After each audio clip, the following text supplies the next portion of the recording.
सगळे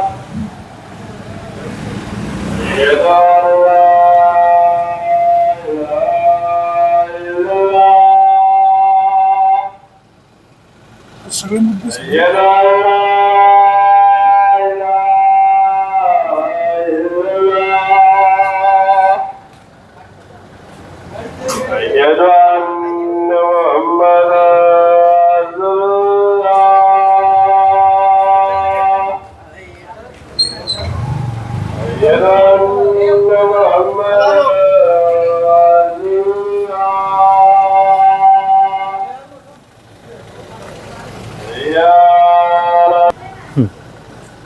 तर पहिला मुद्दा तुमचा असा आहे की 16 सदस्य अपात्र करायचे आहेत म्हणून आणि त्यांनी ग्रामपंचायतीची थकबाकी भरलेली नाहीये असा तुमचा आरोप आहे. नक्की काय वस्तुस्थिती?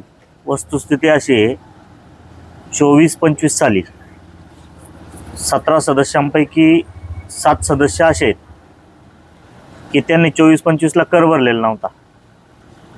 त्याच्यानंतर 25-26 ला देखील 16 सदस्य एकूण 17 पैकी असे आहेत की त्यांनी करच भरलेलं नाही. त्यानंतर मी ऑक्टोबरमध्ये अर्ज केला पहिला ग्रामपंचायतला 6 ऑक्टोबरला की ज्या सदस्यांचे कर थकीचे त्याची माहिती मिळावी. ती माहिती मला तात्काळ तर काही दिलीच नाही. नंतर ती माहिती मला मिळाली तर त्या माहितीमध्ये 16 सदस्यांचा कर थकीत हे दिसून आलं. त्याच्यानंतर मी त्यांच्या कर मागणी पावत्या, बिल मागणी पावत्या त्या मागून घेतल्या. जे अधिनियमात कलमामध्ये स्पष्ट दिलेलं आहे की बिल बजावून 90 दिवसाच्या आत जर पैसे भरले नाहीत तर ते सदस्य अपात्र झालेला असतो. तर ते अपात्रच आहेत. म्हणजे ग्रामपंचायत सदस्य असून कर भरत नाही? हा, ते आजही अपात्रच आहेत, कालही अपात्र होते. कायद्याने त्यांना कधीच अपात्र केलेलं आहे. त्याचे पुरावे आहेत. जिल्हाधिकाऱ्यांनी BDOंना नोटीस पण आलेली जिल्हाधिकाऱ्यांची की अहवाल चौकशी अहवाल पाठवून द्या. BDO आणि विस्तार अधिकारी चौकशी अहवाल वरती पाठवत नाहीत. जिल्हाधिकारी न्यायालयात ती गोष्ट आता आहे. न्यायालयातून त्यांना आदेश पण आलेला आहे जिल्हाधिकारी न्यायालयातून.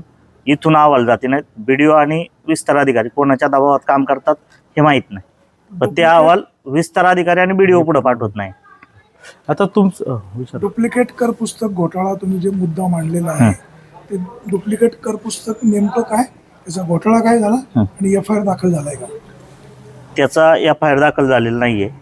डुप्लिकेट कर पुस्तक घोटाळा असा आहे की सदानंद घोलप म्हणून ग्रामपंचायतीमध्ये एक शिपाई कर्मचारी होता. त्या शिपाई कर्मचाऱ्याला वसुली करायला लावली होती. तो वसुली करत असताना त्याने परस्पर डुप्लिकेट पुस्तक छापून वसुल्या केल्या. ते पैसे स्वतःच्या खिशात घातले. ते नंतर रक्कम कोणालाच कन्फर्म माहीत नाही. घरपट्टीची का? घरपट्टीची. कारण का ते किती काळ चालला होता हे माहीत नाही. हे फक्त माझ्या निदर्शनास आलं. मी ते समोर आणलं, ग्रामसभेसमोर आणलं. सदानी ते मान्य केलं. त्याच्यानंतर ग्रामसभेत विषय झाला की त्याच्याकडून ते पैसे भरून घ्यायचे. पण त्यावेळेस प्रशासक काळ होता. प्रशासक काळानंतर ही बॉडी आली. ह्या बॉडीनं त्याच्यावरती गुन्हा दाखल करणं काम होतं. इथं त्याचा फक्त बळी दिला जातोय. सगळ्यात महत्त्वाचा मुद्दा काय आहे, पुस्तक ग्रामपंचायतचं जे दप्तर आहे ते सरपंच आणि ग्रामसेवक यांच्या ताब्यात असतं. यांच्या सहीशिवाय ते पुस्तक त्याच्याकडे गेलं कसं सदाकडे? सदाचा केला त्याच्या पाठीमागे सूत्रधार कोणी? 100% कोण आहे? ग्रामसेवक. कोण ग्रामसेवक? गणेशजी जबावटी. त्याचा काही पुरावा? पुरावा म्हणजे ग्रामसभेने मान्य केले प्रशासक काळात ते ग्रामसेवक होते. किती रुपयाचा हे पैशाचे अफरातफर झाली या पावत्या? त्याचा अंदाज कोणालाच नाहीये. ते आता हे BDOंनी शोधायचं की त्यामध्ये किती अफरातफर केली त्यांनी. सदानी कॅशबुकला नोंदी गेलेत का? कॅशबुकला कुठल्याही नोंदी नाहीयेत. जेव्हा ते ग्रामस्थ काही समोर आले तो आकडा 60-65 हजारावर गेला. बापरे. म्हणजे लोकांनी पावत्या दिल्या पण आता याच्यातले सर्वसामान्य लोक आता एक अशी पावती एका माणसाकडे सापडते. त्यांनी पहिला कर भरलेला आहे तरी दुसऱ्यांदा येऊन तो डबल कर भरून गेलाय. मग अशी पण लोक आहेत गावात की ते कर भरतात डबल. त्या अधिकारावर कारवाई व्हावी, त्या अधिकाऱ्यांना कारवाई व्हावी आणि FIR दाखल व्हावी. त्याचं दाखल झाल्यावर सगळी प्रकारांची चौकशी सखोल होईल. हा. तिसरा मुद्दा. तर तिसरा जो मुद्दा तुमचा आहे, ग्रामसेवकाच्या खात्यावर जमा झालेल्या पैशांची फेर चौकशी. काय तो नेमका मुद्दा काय? तो मुद्दा असा आहे, दुसरा वसुली कर्मचारी सुशील धोंडीबा काचळे हा होता इथं पंचायतीमध्ये. कुठल्या वर्षी? साल नाही कन्फर्म सांगता यायचं, पण 2-3 वर्ष तो परमनंट म्हणून काम करत होता. तो काम करत असताना काम त्याला सोडायचं होतं. त्याला मुंबई या ठिकाणी त्याला चांगला जॉब लागत होता, त्याच्यामुळे तो इथलं काम सोडून जाणार होता. पण काम सोडत असताना त्याचा काही पगार ग्रामपंचायतीकडे 2-3 महिन्याचा काहीतरी बाकी होता. तर त्याच्याकडे पण शासकीय कर 49,500 रुपये जमा होते. तर त्याने काय केलं, माझा पगार द्या आणि तुमचे पैसे घ्या. तर यांनी त्याचा पगार नंतर 5-6 महिन्यानंतर काहीतरी दिला. मग त्यांनी ते पैसे काय केले, ग्रामपंचायतच्या खात्यावर भरायला आलं. तर त्याला विचारणा केली तर तो म्हटला, भाऊसाहेब म्हटले माझ्या अकाउंटला मार. त्याने अकाउंटला मारून टाकले. त्याचे माझ्याकडे स्क्रीनशॉट आहे, सुशील धोंडीबा सगळ्याचं स्टेटमेंट आहे, बँक स्टेटमेंट त्यांच्या अकाउंटला मारल्याचं. त्याच्यानंतर त्यांनी 500 रुपयाच्या अकाउंटला मारली. हो, 500 रुपयाच्या स्टॅम्पवरती मला ॲफिडेविट पण त्या कर्मचाऱ्याने करून दिलंय की हे पैसे शासकीय कर आहे. इव्हन त्याच्यानंतर आता काल परवा जे आमची 6 तारखेला काहीतरी 12 तारखेला ग्रामसभा झाली, त्या ग्रामसभेत मी कॉलवरून त्याला विचारणा केली. तर त्याने ग्रामसभेत सर्वांसमोर सांगितलंय की ते पैसे मी भाऊसाहेबाच्या अकाउंटला मारलेत. परंतु विस्तार अधिकारी यांनी त्याचा अहवाल दिलाय की हे पैसे वैयक्तिक आमचा व्यवहार आहे. आणि तो कशाच्या आधारे दिलाय, फक्त काही कागदपत्र जोडून दिलेत, पण तो व्यवहार कुठं झालाय त्यांचा वैयक्तिक याचा काही त्याला कुठं. ग्रामसभेत हे संदर्भात चर्चा झाली असेल, ग्रामसभेला ग्रामसेवक होते ना, ते काय म्हणाले? ते म्हणतात आमचा वैयक्तिक व्यवहार आहे. मग त्याच्यावर गुन्हा का दाखल नाही झाला? तो गुन्हा दाखल करणं काम कोणाचं आहे? कर्मचाऱ्याने जर पैसे जवळ ठेवले कर्मचारी असते काय म्हणतो, हे सरकारी पैसे आहेत. हो, शासकीय कर माझ्याकडे होता, मी तो मारलाय. प्रतिज्ञापत्र करून दिलं. मग ते पैसे गेले कुठं? समजा तो वैयक्तिक व्यवहार ते आहे, ग्रामसेवकाच्या खात्यावरती त्याचं बँक स्टेटमेंट पण आहे आपल्याकडे. नाही, पण जे कर्मचाऱ्याचं. आता ते कोण सेवक आहे त्यांनी पैसे जमा ठेवले, तो म्हणतो वैयक्तिक मारले. आता ग्रामसेवक म्हणतो ते माझा वैयक्तिक व्यवहार आहे. मग त्या पैशाचं काय झालं, सरकारी गोळा पैशाचं? केलेले ते पैसे ग्रामसेवकाच्या खिशात गेले, घरी गेले. प्रश्न असा आहे, तो त्यांचा व्यक्तिगत व्यवहार होता की नाही, मग यांनी कलेक्शन केलेले मग पैसे कुठे? त्याच्यावर गुन्हा दाखल झाला, पोलीस शोध घेतील ना. त्यांचं म्हणणं भरणा झालेला आहे, मग ते दाखवत नाहीत भरणा झालेला. दिसतोय का? ना अकाउंटला दिसतच नाही ना भरणा झालेला. विस्तार अधिकारी चौकशी नाही केली कधी? विस्तार अधिकाऱ्यांनीच चुकीचा अहवाल दिलाय. तोच चुकीच्या अहवालासंबंधी कोण आहे विस्तार अधिकारी? MG चौगुले. बर, आता एक मुद्दा आहे ते तुमच्यामध्ये 27 ग्रामपंचायत आणि जिल्हा परिषद जमिनीच्या संदर्भात 27 गुंठ्याचा काय विषय हा? 1961 साली भटकळवाडीमध्ये 27 गुंठ क्षेत्र आहे. एक काकडे कुटुंबाचं क्षेत्र आहे पूर्वीचं. ते ग्रामपंचायतने काहीतरी जप्त केलेलं आहे. तो पूर्वीचा इतिहास माहित नाही एवढा, पण ते ग्रामपंचायत सरपंच नावाने आजही उतारा निघतो त्याचा. 2019 साली त्या क्षेत्रावरती केस लागली कोर्टात. समोरच्या पार्टीने केस लावली, ताबा त्यांचाच आहे, ती जमीन आमची मुळं आम्हाला मिळावी. पण कोर्टाने ग्रामपंचायतच्या बाजूने निकाल दिला की जमीन ग्रामपंचायतच्या मालकीची आहे, ग्रामपंचायतीने त्याच्यावर ताबा घ्यावा. त्याच्यातली 15 गुंठे जमीन झेडपीला वर्ग केलेली, जी सरकारी दवाखान्यासाठी राखीव ठेवण्यात आली. तिथं दवाखाना मंजूर पण होता, पण तो ह्या जागेच्या वादामुळे तो बांधू शकले नाही. तर त्या जागेचं कोर्टाने ऑर्डर दिलेली की ताबा घ्यावा. पण ही बॉडी आल्याच्या नंतर निकाल लागल्याच्या नंतर या तारखेला कोणी हजर राहिलं नाही. पहिली गोष्ट, ही बॉडी आल्याच्या नंतर त्यांना त्याचं गांभीर्यच नव्हतं की आपल्या स्वतःच्या मालकीची जागा आहे ती आपण कोणाच्या तरी प्रायव्हेट घशात घालतोय. तर त्या जागेचा निकाल लागल्याच्या नंतर यांनी ताबा घ्यायला पाहिजे नव्हता. फक्त स्वतःच्या कुटुंबातील तो व्यक्ती आहे या उद्देशाने त्या जमिनीचा ताबा सरपंच घेत नाहीत. काय त्यांचं नाव? कोणचं? की ज्यांनी ताबा घेतला 27 गुंठे, ताबा कोणाचा आता? ते सर्जेराव काकडे आणि त्यांची पूर्ण फॅमिली, प्रकाश खंडेराव काकडे वगैरे, ती पूर्ण फॅमिली. सरपंच कोणी तुमचे? मेघाताई राजेश काकडे. त्यांचा काय संबंध? ते भाऊकी आहे सगळी, एक कुटुंब आहेत जुनी. ते जमिनी शेजारी आहेत. भावके असू शकतात ना, भावकीचं काय rule? जमिनी शेजारी आहेत ना, ते कुटुंब जुनं आहे की. मग आता ते 27 पैकी किती क्षेत्र यांचा ताबा आहे? 27च्या 27 त्यांचा ताबा आहे, ग्रामपंचायतीचा ताबाच नाही. आणि निकाल ग्रामपंचायती बाजूला, ग्रामपंचायत निकाल बाजूने त्याचे पुरावे देखील आहेत. अपात्र व्हावं ही तुम्ही मागणी केली, हो. नेमकं काय म्हणायचं? मग पदाचा गैरवापर केला, भावकीतील सदस्यांना मदत केली, कुटुंबाला जमीन अतिक्रमण होऊन दिला असं तुमचं म्हणणं आहे? हो, कलम 40 नुसार त्यांच्यावर कारवाई झालीच पाहिजे. 39-40 नुसार ग्रामपंचायतीच्या मालकीची जमीन मिळवून देण्यामध्ये मदत केली, त्यामुळे त्यांच्या कारवाई झालीच पाहिजे. अजून एक असं म्हणाले, जिल्हाधिकारी व CEO पुणे जिल्हा परिषद यांच्या आदेशाचे उल्लंघन, तो काय विषय आहे? जिल्हाधिकारी काय आदेश दिला होता? जिल्हाधिकारी न्यायालयात मी 16 सदस्य अपात्रतेसाठी अर्ज केलेले आहेत. इव्हन हे जे सगळे 9 विषय आहेत याच्यातले, या सगळ्या 9 विषयांचे अर्ज जिल्हाधिकाऱ्यांना दिलेले आहेत पहिले सेपरेट. तर त्यावेळेसही जिल्हाधिकाऱ्यांनी आदेश दिलेत की चौकशी अहवाल सादर करा. त्याच्यानंतर या 16 सदस्यांचं जिल्हाधिकारी न्यायालयात दाखल केलं. त्यावेळेसही जिल्हाधिकाऱ्यांनी सांगितले, जिल्हाधिकारी न्यायालयात बाबा असल्यामुळे तातडीने अहवाल सादर करावा. सीओनी देखील तो अहवाल खाली BDOला पाठवला की तातडीने अहवाल सादर व्हावा, जिल्हाधिकारी न्यायालयात ही बाब आहे. त्या गोष्टीला 3 ते 4 महिने झालेत, अद्यापपर्यंत अहवाल BDOने सीओना पाठवलेला नाही. का बरं? व्हिडिओ माहित नाही. दडपण आहे, असू शकतं, कोणाचं असू शकतं, नाही सांगता येणार, ते BDOने सांगायचं. आपण मी कसं सांगणार त्यांच्यावरती कोणाचं दडपण आहे? इथं गावात बरेच नेते आहेत ना मोठमोठे. हा, मग त्यामुळेच मी सांगू शकत नाही ना कोणाचं दडपण आहे. संशय कोणावर? हा, नाही सांगू शकत.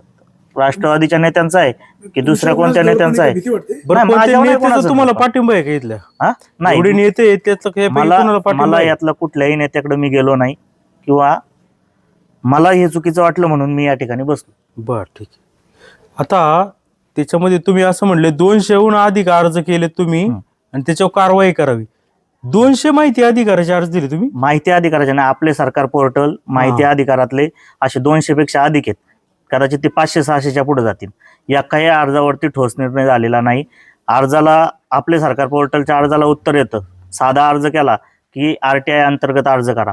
RTI अंतर्गत अर्ज केला की 30 दिवसात माहिती द्यायची ना, अपिलात पाठवायचं माणसाला. अपिलात पाठवून परत दुसऱ्या अपिलात पण काही होत नाही.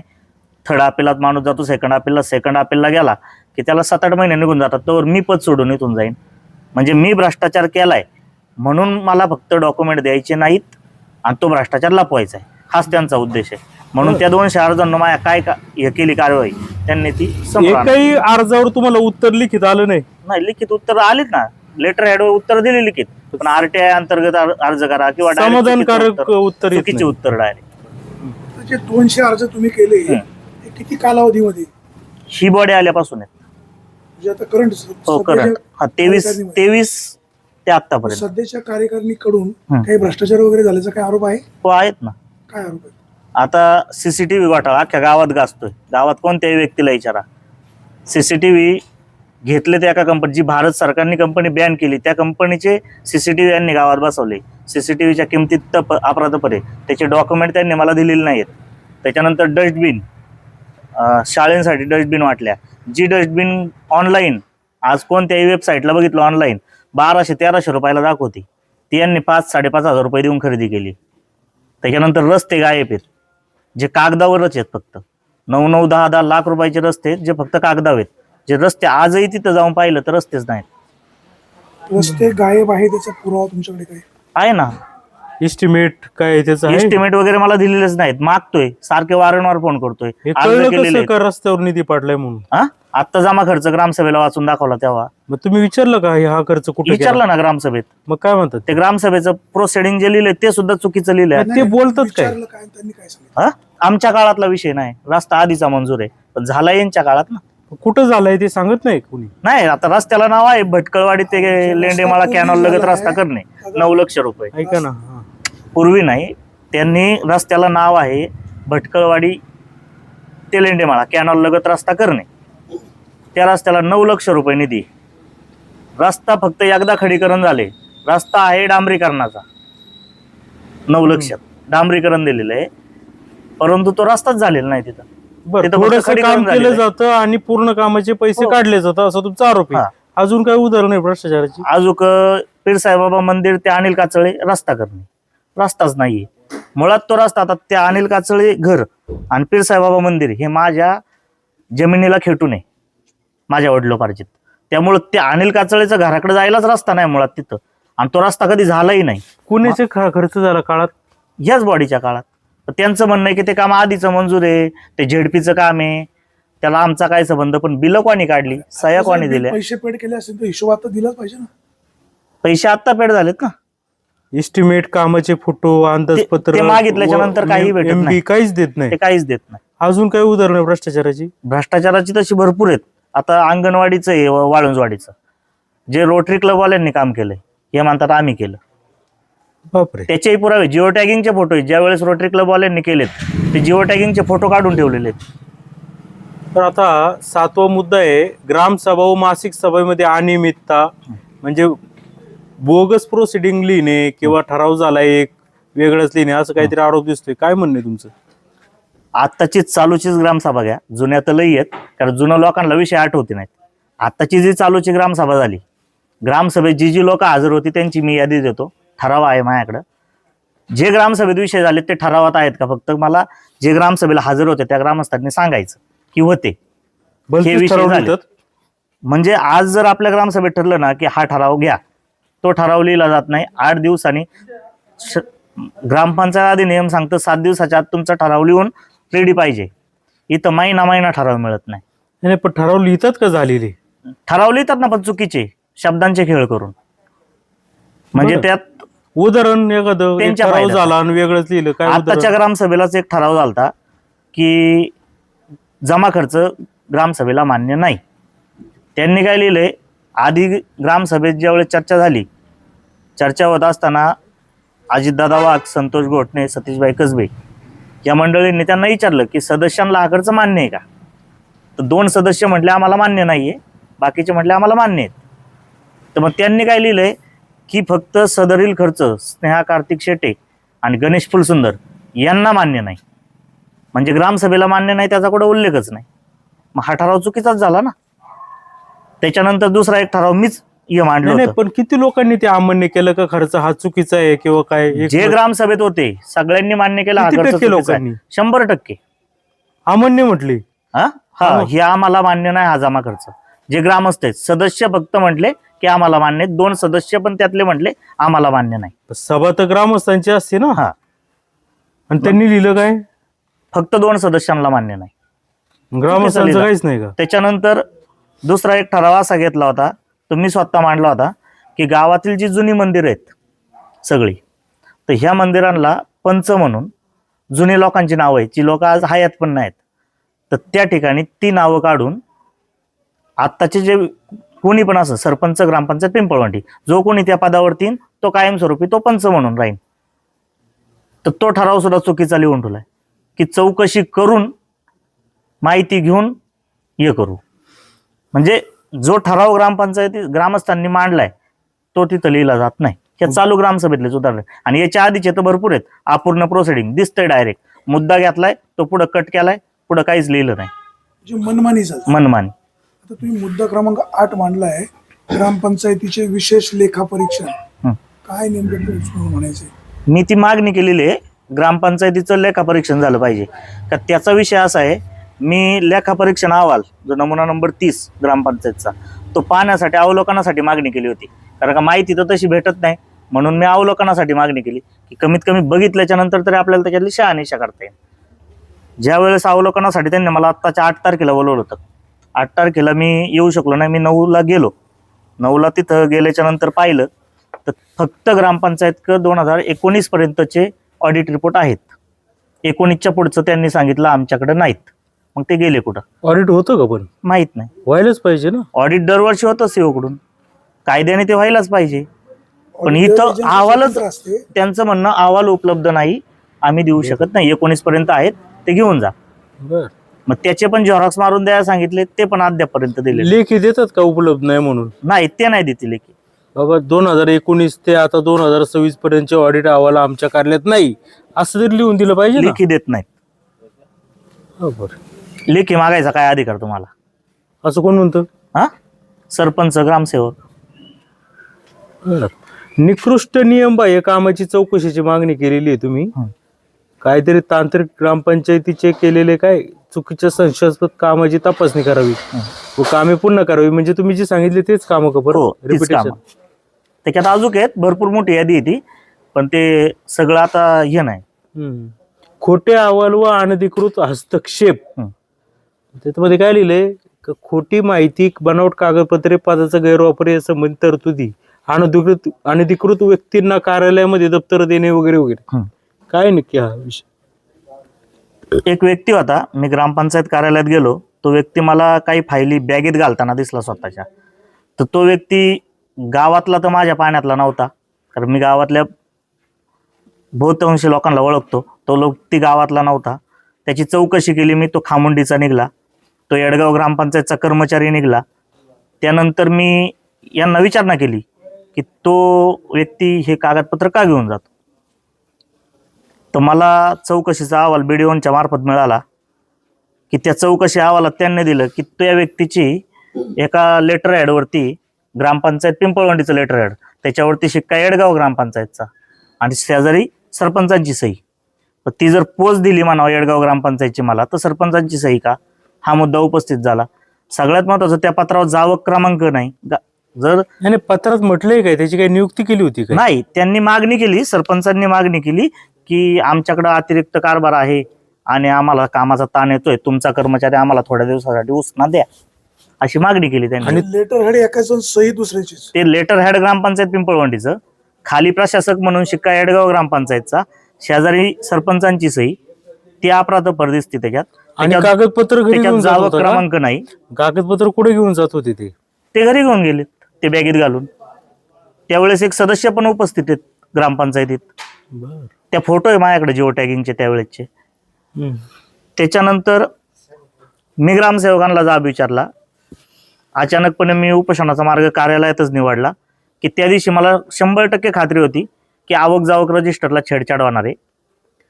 मला ते रजिस्टर दिवसभर पाहायला दिलं नाही. दुपारी 2 वाजल्यापासून 5 वाजेपर्यंत मला रजिस्टर बघायला दिलं नाही. नंतर सतीशबाई कसबे म्हणून गावचे एक ज्येष्ठ व्यक्तिमत्व आहे, ते तिथं आले. त्यांना कळल्याच्या नंतर मी असं पाऊल उचललंय, तर त्यांच्या मध्यस्थीने मला ते आवक जावकचं रजिस्टर दिलं. मी त्याचे जिओ टॅगिंगचे फोटो काढून घेतले. फोटो काढल्याच्या नंतर त्यांना त्या रजिस्टरला काही करता आलं नाही. दुसऱ्या दिवशी त्यांनी मला लेखी उत्तर दिलं की सदर कर्मचारी हा BDO किंवा COची त्याला नियुक्तीचा आदेश नाही आहे लेखी कुठलाही. आम्ही आवक जावक रजिस्टरला याची नोंद केलेली नाही. सदर कर्मचाऱ्याला आम्ही पगार देत नाही. मग तो कर्मचारी फुकट काम करायला तो समाजसेवक आहे का? नियुक्ती यांनीच द्यायची आणि परत म्हणायचं का? मुळात सरपंचांना तो अधिकारच नाही कर्मचारी भरण्याचा. कर्मचारी भरण्यासाठी ग्रामसभा आणि मासिक सभा यांचे ठराव पाहिजेत. ना मासिक सभेचा ठराव आहे ना ग्रामसभेचा ठराव आहे. हा पदाचा सरळ सरळ गैरवापर आहे. पुढचा मुद्दा वाचा. माहितीपासून वंचित ठेवून मानसिक त्रास दिला असा तुमचा मुद्दा आहे. हो. काय माहितीपासून वंचित ठेवलं आणि तुम्हाला मानसिक त्रास काय दिला? आता हे 200 अर्जांना माहितीपासून वंचितच ठेवलंय ना मला. आणि तिकडून भटकळवाडीतून इथं यायचं, यालपाटे घालायचे, पुण्याला जायचं, BDO क जायचं, CO क जायचं. हा त्रासच आहे मानसिक शारीरिक. हाच त्रास त्यांनी मला दिलाय. तुमचा 12वा शेवटचा मुद्दा दिसतोय. नूतन रंजन तोतरे ग्रामपंचायत सदस्य अपात्र, यांना 2 पेक्षा जास्त अपत्य, 3 अपत्य असल्याचा दाखला दिलाय. आणि तुमचं म्हणणं आहे का अपात्रतेची कारवाई करावी? हो. बर. त्याचा अहवाल देखील BDOकडून आलेला आहे. अगदी नूतन रंजन तोत्रे ज्या सदस्य आहेत विद्यमान, त्यांनी सुद्धा ते मान्य केले. त्यांचा जबाब पण त्या अहवालाला जोडलेला आहे. परंतु BDOनी तो अहवाल अजून COना पाठवला नाही. मग CO कारवाई कशी करणार? म्हणजे याच्यात BDO, विस्तार अधिकारी आणि ग्रामपंचायत प्रशासन. नाही, पण BDOला काय करायचंय? BDO हे अहवाल न पाठवून ते माहीत नाही कोणाच्या दबावात येत काय, ते काही कल्पना नाही. पण BDOने अहवाल COला पाठवला नाही. COच्या ज्या टेबलला अहवाल जातो तिथं मला 2 दिवसाला फोन आहे. तिथून मला एकच उत्तर मिळतं, अहवाल आलेला नाही. अहवाल आला तर ते कारवाई करतात. मग तुम्ही याच ठिकाणी उपोषण करायचं का विचार केला? तुम्ही याला का नाही केलं, जुन्नरला का नाही केलं? आता याच्यात BDOचे मुद्दे कमी आहेत, ग्रामपंचायत प्रशासनाचे जास्त आहेत. BDOचे 2च मुद्दे आहेत जे अहवाल दिले नाहीत. विस्तार अधिकाऱ्यांनी चुकीचे दिले आणि BDO पुढे पाठवत नाहीत, हाच मुद्दा आहे. पण बाकीचे जे मुद्दे आहेत हे सगळे ग्रामपंचायत प्रशासनाचे आहेत.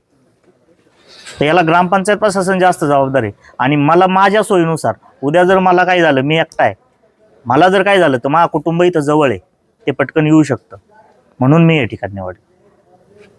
आता तुमचा उपोषणाचा आजचा शेवटचा दिवस आहे. किती ग्रामपंचायत सदस्यांनी तुम्हाला पाठिंबा दिला? नाही, शेवटचा दिवस नाही, सॉरी, दुसरा दिवस. दुसरा दिवस आहे. आतापर्यंत मला 1 सदस्याने जाहीरपणे पाठिंबा दिलेला आहे. काय नाव त्यांचं? नितेश विजय काकडे. त्यांनी जाहीरपणे पाठिंबा दिलाय. ही जी व्यवस्था केलेली इथं बसायची ती देखील त्यांनीच केलेली आहे. काल त्या महिला ताई एक आल्या होत्या, ते म्हणाले उद्या मी म्हणजे नाही, ते आज आलेले नाहीत. ते आज आलेल्या नाहीत. अच्छा, आलेले. तुमचं उपोषणापासून परावृत्त करण्याचा कुणी प्रयत्न केला? फक्त नितेश विजय काकडे, एकमेव सदस्य. गावकरी काय म्हणतात? सतीश काकडे एक आहेत भटकळवाडीचे, ते एक आलते. ते एक म्हटले हे सोडून दे, घरी चल. त्या गोष्टीला मी विरोध केला. गावकऱ्यांचं काय म्हणणं? गावकरी येतात, पाठिंबा देतात, जातात. बर. आता तुमच्या गावचे आमदार शरददादा सोनवणे आहेत, जिल्हा परिषद सदस्य मंगेश काकडे आहेत, माजी जिल्हा परिषद सदस्य शरद लेंडे आहेत, सभापती होते संगीताताई वाघ किंवा अनेक मंडळी जुने पदाधिकारी होते. त्यांची भूमिका काय, त्यांचा पाठिंबा आहे? नाही, उपोषण पदाधिकारी थांबवू असं म्हणतात. त्यांच्याशी पदाधिकारी चर्चा या वगैरे केली ठिकाणी का? पदाधिकारी या ठिकाणी कोणी आलेले नाहीत. चर्चा आम्ही केली का त्यांच्याशी त्यांच्याशी? चर्चा केली, त्याच्यामुळे काही विषयच नाही त्यांचा. जे कोणाचा पाठिंबा पण नाही, नाही, मी चर्चाच केली नाही त्यांच्यासोबत. डायलॉग पण केला. का नाही केली चर्चा? नाही केली, कारण का मला माहिती ना काय होणार आहे. याआधी हे जे सीसीटीव्हीचं जे प्रकरण आहे, डस्टबिन घोटाळ्याचं जे प्रकरण आहे, ते काही ग्रामपंचायत सदस्यांनीच बाहेर आणलं होतं. आमदारांसोबत त्याची चर्चा झाली, अख्ख्या गावाला माहिती आहे. चर्चेत कुठल्या हॉटेलला मिटिंगा झाल्या, काय झालं, नंतर चर्चेत काय ठरलं, त्यानंतर तरी वाटलं होतं चला बा ते पैसे भरून देतील. तुम्ही होते बैठकीला? नाही, मी नव्हतो. पैसे भरून देतील असं कळलं आम्हाला. आमदारांसोबत कोणाकोणाची बैठक झाली? सदस्यांची, फक्त ग्रामपंचायत सदस्य आणि ती बॉडी. तुमच्या तक्रारीची का? नाही नाही, आमच्या तक्रारीची नाही. सदस्यांनीच तक्रार केली ती की सरपंचाने हा घोटाळा केलाय, भाऊसाहेबांनी सरपंचांनी मिळून. बर. नितीन विजय काकडे याचे आजही व्हिडिओ अंक ते अर्ज आहेत, त्याची देखील चौकशी चालू आहे. मग काय झालं? मग आता सदस्य म्हणतात का सरपंच ग्रामसेवकाने अफरातफर केली, आम्हाला काहीच माहित नाही. मग आमदारांनी मिटिंग लावली, मग घडलं काय पुढं? मीटिंग लावल्याच्या नंतर पैसे भरून द्यायचे ठरले होते काहीतरी, त्याच्यानंतर त्यांनी पलटी मारली. नंतर मग त्यांचं चालूच आहे. आता सदस्य गप्प बसलेत. म्हणजे हा विषय मिटवला तिथं? हो, त्यांच्या पातळीवरती तो मिटला गेला. तुमची आता मागणी अंतिम काय असेल आणि जर तुम्हाला न्याय मिळाला नाही तर पुढची भूमिका? कायदेशीर माझा लढा चालूच आहे.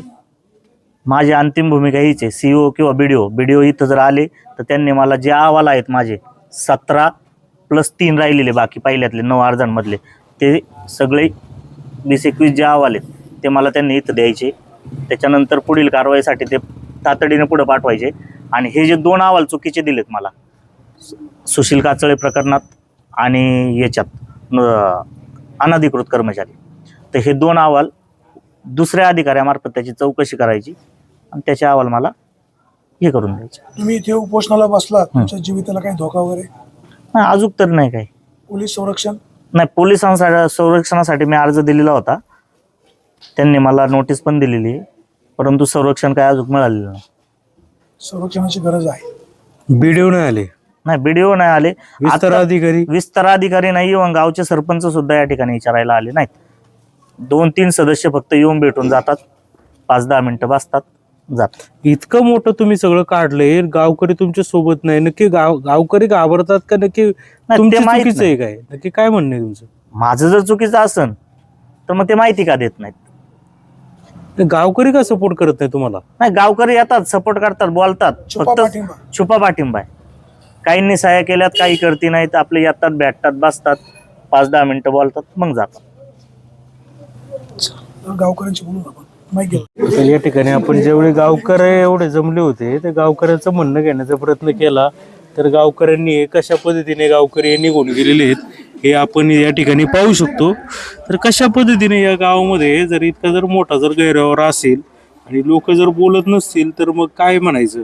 बाबा नमस्कार, काय सांगाल? हे उपोषण चालू आहे, तुम्ही ऐकलंय सगळी बाईट? बाईट ऐकलं, सगळं ऐकलं. पहिलं आपल्याला काहीच कळत नाही. काहीच कळत नाही. याचा अर्थ असा आहे का मौनम सर्वर्थ साधनम. काय म्हणाले? मौनम सर्वर्थ साधनम. मौन पाळायचं. मौनम सर्वार्थ साधनम असं म्हणणे, तुमचं तेच म्हणणं आहे का? चला ठीक आहे. बाबा हे काय चाललंय? उपोषण चाललंय तुमच्या गावात? काय विषय आहे? त्यांचं म्हणणं आहे 27 गुंठे जमीन कुठं कुणाच्या तरी ताब्यात आहे गावची. 27 गुंठे कोणतं कुठं? ग्रामपंचायतीमध्ये भ्रष्टाचार झाला असं पण त्यांचं म्हणणं आहे. उपोषण चालू आहे. आता ते कोणत्या ताब्यात आहे? ती सोनवण्यांच्या ताब्यात आहे सध्या.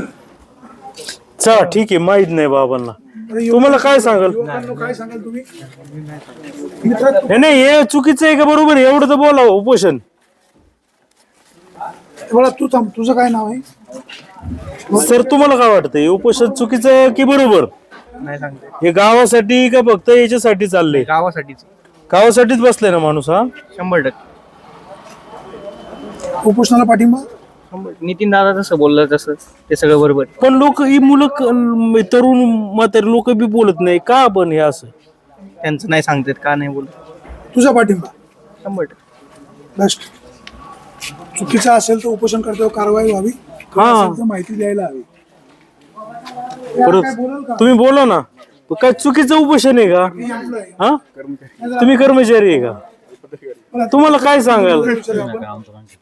नको आता तुम्ही म्हणजे पत्रकार दहशत आहे का काय नक्की काय म्हणता येत नाही? जे ते करतायत ते चांगलं आहे, योग्य आहे. योग्य. जे काय आहे ते लोकांपर्यंत पोहोचलं पाहिजे, खरं असेल तर खरं असेल, चुकीचं असेल तर चुकीचं, पण ते लोकांपुढे आलं पाहिजे. लोकांपर्यंत आलं पाहिजे. सोनम वांगचूक आज देशासाठी करताय, तरुणांनी तयार झालं पाहिजे. त्यात आता एक पाऊल पडलंय. सोनम वांगचुक एकटेच उपोषण करतात कितीतरी 20वा दिवस आहे. इथं बी तशीच परिस्थिती आहे, लोकांचा सपोर्ट नाही. तोच प्रॉब्लेम आहे ना भारताचा. भारतीय नागरिक म्हणून आपल्याला लोकशाही कळाली नाही. तशीच परिस्थिती पिंपवंडी गावात पण आहे ना. सगळीकडेच पूर्ण देशात आहे. देशात फक्त आपण गावचा विचार करू ना. हा मग तेच ना, मग जे देशात इथे काय परिस्थिती दहशत तेच नाही? गावात. दहशतीचा विषय नाही का? आता त्यांचं उपोषणची मागणी चुकीची असेल नाही, त्यांना समजून सांगितलं पाहिजे. लोकांचा पाठिंबा आहे त्याला, असे पाठिंबा आहे. उघड होत नाही लोक. उघड आहे. ओके. तर अशा पद्धतीने आपण पाहिलंय का या जो काही युवक बसलेला आहे उपोषणाला, त्याची जी मागणी आहे ते ती रीतसर आहे. परंतु असं असून देखील जरी बीडीओ जर वरिष्ठ कार्यालयाला जर अहवाल पाठवत नसेल तर मग याला काय म्हणायचं? आणि हे आमदारांचं गाव, हे जिल्हा परिषद सदस्यांचं गाव. लोकांचं मी आता विचारलं तर लोकांचं म्हणणं आहे का या माणसाचं उपोषण योग्य आहे, म्हणून तर याच्यामध्ये का कारवाई होत नाहीये हे मात्र आता म्हणजे वेगळं काय सांगाय नको. काहीतरी जर गावामध्ये जर असा जर प्रकार घडल्याच्या नंतर भागात काय होईल? जर गावातच एवढा भ्रष्टाचार आहे या उपोषणकर्त्याच्या म्हणण्यानुसार आणि तो ओपन करायच्या ऐवजी जर दडपला जात असेल तर मग कुठं चाललाय जुन्नर तालुका? खरं तर हा सवाल हा कोणत्याही सर्वसामान्य जनतेच्या जुन्नरकरांच्या मनामध्ये आल्याशिवाय राहणार नाही. पाहत राहा शिवाय न्यूज, पिंपळवंडी, तालुका जुन्नर. निर्णय घेणं अपेक्षित आहे.